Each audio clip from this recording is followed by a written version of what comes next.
Hello, good day, and welcome to this session on actors, stakeholders, and beneficiaries of public procurement. By the end of this session, you should be able to identify and know who actors, stakeholders, and beneficiaries of public procurement are.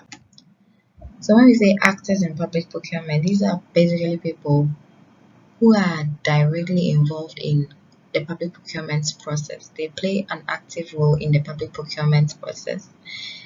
So the process, which begins from need identification to contract closeout, these are the people who ensure that the public procurement process is undertaken or carried out successfully so as to provide goods, works, and services for public consumption or for public usage.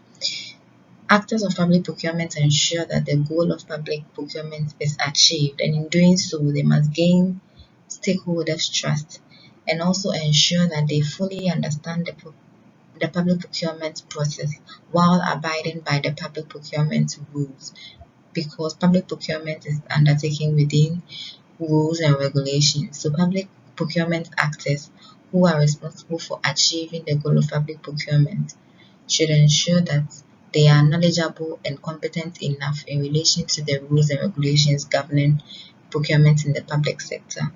Examples of actors of public procurement include public procurement practitioners, because they are the ones that are directly engaged in public procurement. And then we move on to stakeholders. Stakeholders of any activity are basically people who affect or are affected by an activity. So in the public sector, stakeholders of public procurement are basically people who affect and are affected by the results of public procurement.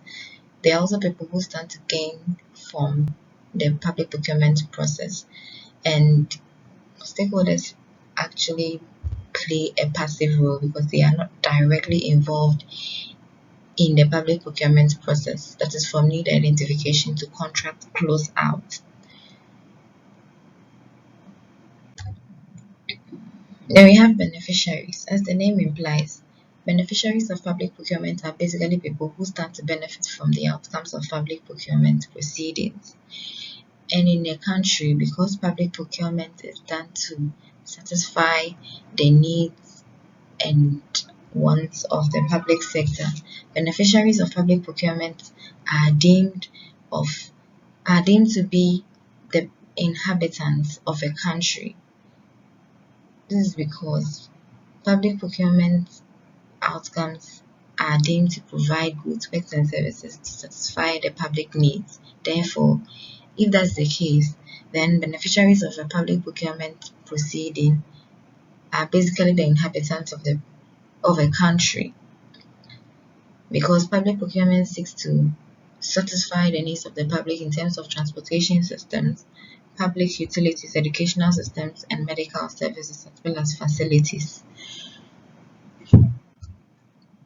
So in summary, this session has basically looked at the actors, stakeholders, and beneficiaries of public procurement. Thank you.